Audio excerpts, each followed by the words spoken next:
Hey everybody, welcome to the G. Louise book series. I'm Christina Kristina. This is where we read books and talk about books. No special effects here, no theme music going on here. It's just me reading books, talking about books. And we're going through J.P. BEAUMONT, I think. I forget now. 22 maybe? I'll check it later. And please stay tuned for the end. I'll be doing a brief update on this one.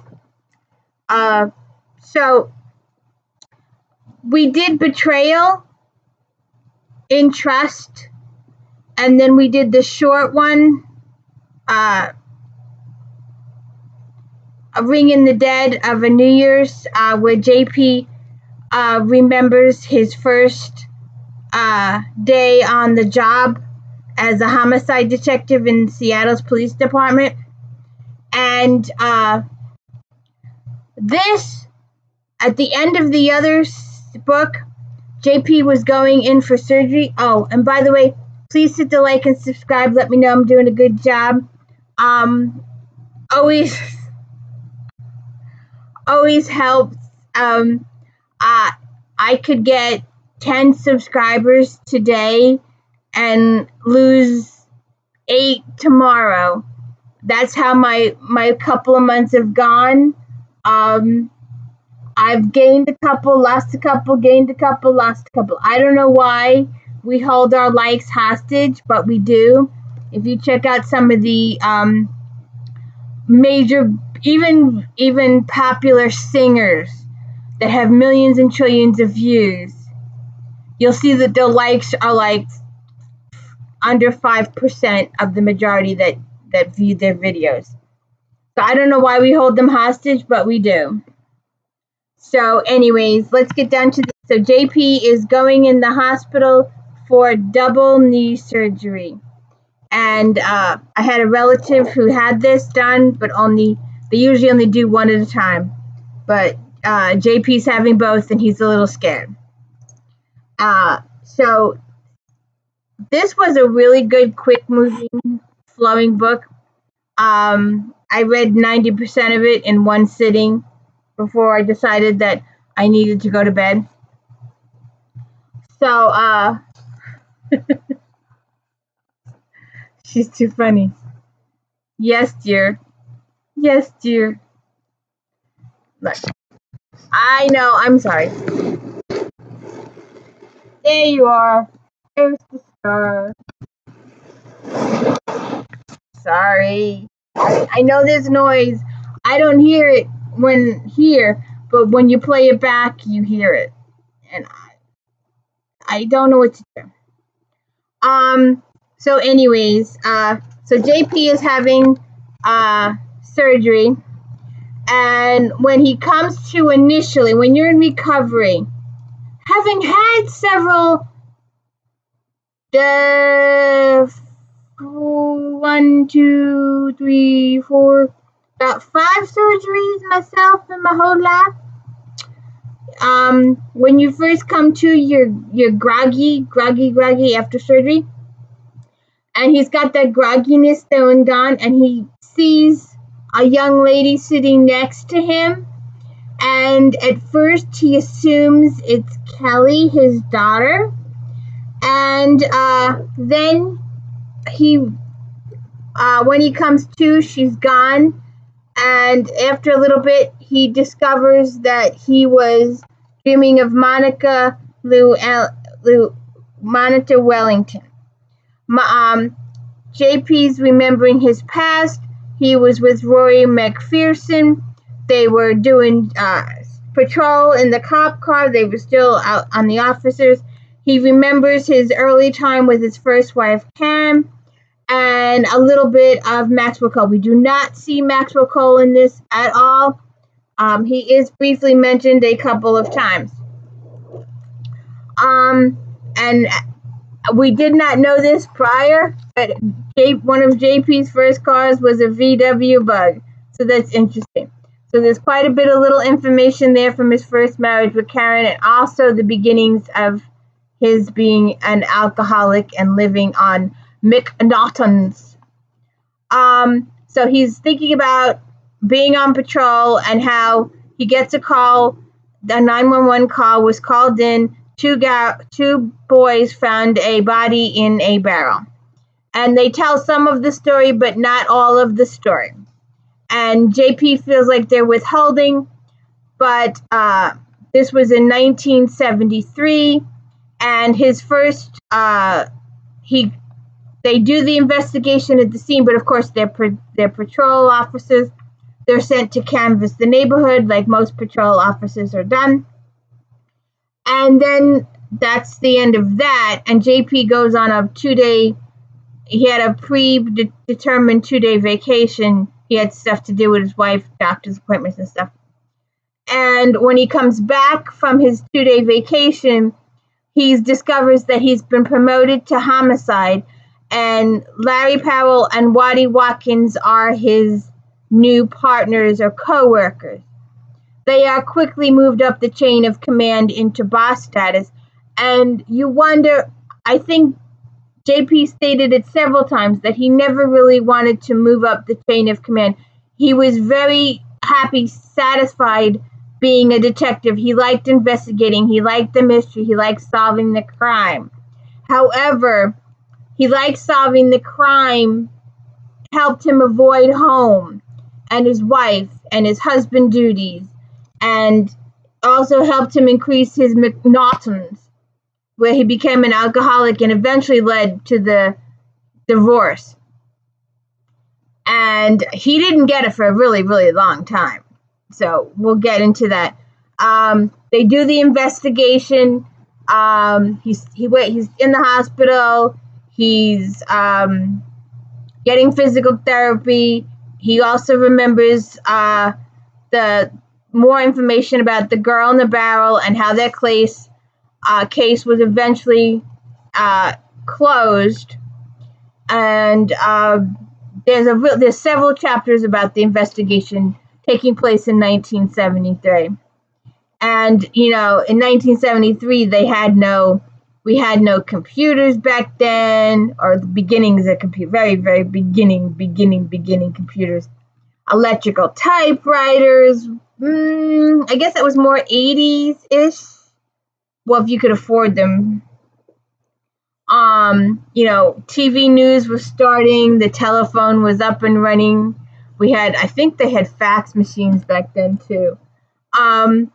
So, he's remembering all this. And then we get some update on Scott, his son. I was so happy for JP when Scott told him the information. I won't spoil that. Usually I indulge in character spoils and leave the whodunit for a spoiler, and I still won't spoil that. But this is really big news for the character, and it was very, very happy for JP to get this piece of information. So then he starts investigating the case, and he's remembering more of the 1973 information. I'm trying to catch up here.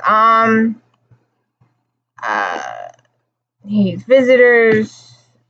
I'm trying to get to the part where he dreams about going to Monica's funeral, and he also has a flashback of Monica asking when he's going to solve her case, and he remembers talking to her roommate. She was a college student at that point. He says more about his partner, his initial partner, and I think we talked about that in The Ring of Dead, how his daughter, his first partner's daughter, comes to make peace with him. She discovered her father had been writing this book, and the whole time they had blamed JP for their father's continued work as the police department and second stroke. That wasn't the case. It was the fact that the father had an epiphany that what happens if something happened to him now? What would happen to his wife and child in the future if there wasn't a large enough pension for them? And that's why he continued, but they did not know that till way after his death. And he also remembers that the Monica case was added to one of Ted Bundy's. You'll have to look that up on the internet. It was a huge, huge thing way back when. Just like that. There was that other one that was just solved a while ago. The TG killer, TFG killer. I forget. There was another serial killer that was just unmasked within the last 10 years. That was way earlier. So he reminisces more about that. Then, you don't see the killer at all during the whole book. There's no mention of the killer. It's a surprise at the end.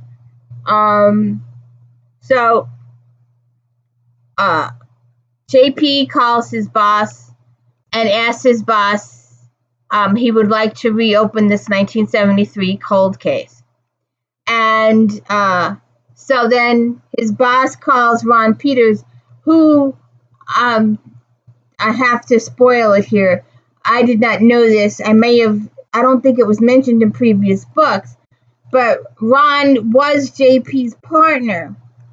And all of JP partners have met with unfortunate ends or circumstances. And Ron was in a severe vehicle accident and was paralyzed from the waist down. However, he ended up marrying his nurse nanny and having a child or two. He already had two children at his first marriage. This will be his second marriage. And apparently he worked in public relations for a little bit, and then he asked to go back to detectiving or whatever. And we really didn't hear too much about that situation. But now a significant amount of time has passed, and he is assistant chief of police. So he's moved up there in rank significantly. And so after JP calls his boss with the Attorney General's office where he works now, apparently his boss called Ron Peters. So Ron Peters comes to see Beau in the hospital and says that, he has a really excellent cold case unit. And so Ron says he'll allow the thing to be reopened, but he wants to assign Ron a partner. And we all know what happens to JP's partners. So he assigns Delilah Ainsworth of his cold case squad to help JP. And she comes to see him in the hospital, and she did not know that he informs her up front that him and Ron used to be partners way back when. He also fills her in on all the Monica Wellington case and what they did and how it was treated back then and all the particular facts. And so she goes to investigate. And apparently, while most of the files have been digitized, and this is still 10 or so years ago, this particular case has not yet been digitized. And when she goes to the warehouse where all these files are kept, this particular box is completely missing. Then she goes to talk to JP's partner, the one that was in the police car, the one that was in patrol with him, Rory. And she goes to talk to Rory, and he is not pleased with the situation. And he calls Beau and threatens Beau and says, after all I did for you. And JP has absolutely no clue what Rory is talking about. And Delilah comes back to him, so he tells Delilah, go to human resources. And some of those records, again, have not yet been digitized, but they were put on microfilm. Well, apparently, the microfilm for the day that JP and Rory were promoted is missing. All those documents are missing. So this leads JP to believe that it's something way higher up the food chain of command. He does call he does speak to Larry Powell, and he does speak to Watkins. And while this is going on, while he had the vision of Monica Wellington in the hospital, he also has a vision of one of the people that he worked with, I guess you call it worked with, served with in Vietnam. And he has this whole Vietnam flashback. And so he also decides he needs to make peace with this. They have reunions. The organization has reunions, but JP has never attended one because he felt he did not deserve to attend or be part or be honored in any way, shape, or form. So he remembers his Leonard Davis, who served with him. So he calls Joanna Brady out there in Bisbee and asks her to do a little work for him, and she finds the information that he needs. He also talks to Lars. Lars is his step-grandfather, and that's a whole long story, and it's a very brief appearance and really doesn't, it just adds a little to the story, but it's okay. So during the investigation, JP is pulling all these strings and stuff, and Delilah goes back a second time to see Rory and is killed, and Rory is also killed. So then more police get involved, more agencies get involved, the thing blows up.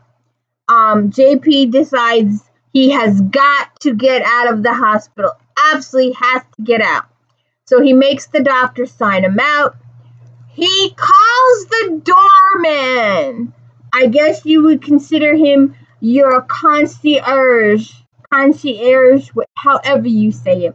You know, in some of those, I imagine, I don't know this for a fact, but I imagine that some of those places out there in Vegas or Jersey or in the rich people world, if you can, a concierge can get you anything in the whole wide world. So JP asked his doorman, aka concierge, to hire him a nurse and a chauffeur in one person to take care of him while he's out of the hospital and to drive him around. And she turns out to be a really good nurse and a really good person. So that helps. And, he had told JP also learns additional information about Delilah's visit to Rory, and he does learn that she was wearing a vest, like he told her to wear a vest. And he told her not to go alone too, but she did go alone. So I'm going to leave you with that because the case just takes off. And the whodunit is a big twisty turny. You think it's just been resolved. You're headed into Resolve Town, and there's a twist. There's a twisty, and you're like, well, maybe not so fast. Maybe you're led to believe it was XYZ, and then there's a twisty, and it goes that way. And then it goes all the way that way, and that's concluded, and you're like, okay, we can put it to bed now. And then it occurs to JP that happened, resulting of this. but there has to be a second reason that happened. And there's your big last final minute twist, turn, stick it in you, additional information. And then we end the book with JP making peace with his past. And if you have stuck around this long, I will share a piece. I'm not sure I'll do a vid on this, a separate video, so I'll just include it in this. This is the next book after it. It's a little itty bitty short story, Stand Down. Life has shifted for J.P. Beaumont after a tragic accident that devastated and ultimately disbanded the Special Homicide Investigation Team. He accepts that he has left homicide detection behind at this point, but he has a lot of unanticipated free time on his hands. He's keeping busy with renovations on the new house that he and his wife, Mel Soames, the newly appointed chief of police in Bellingham, Washington, have brought. But new fixtures and paint palettes can occupy only so much of Beau's daily life, and Mel is encouraging him to return to where he is needed, investigating crime. In the meantime, she is struggling to gain control of her new situation, cast into a department where some are welcoming and some are not. It's been a few months and the tension in the police department is rising, but Beau realizes Mel has to tackle things in her own way, so he refrains from advising. But when Beau shows up one afternoon to survey the construction at her new house and finds Mel's car there but no sign of her, his investigative instinct kicks in. Suddenly, he's back in the game, except this time his heart is on the line as well as his professional. So have at it. Have a good one. I might do this up because none of you stayed here for this, right?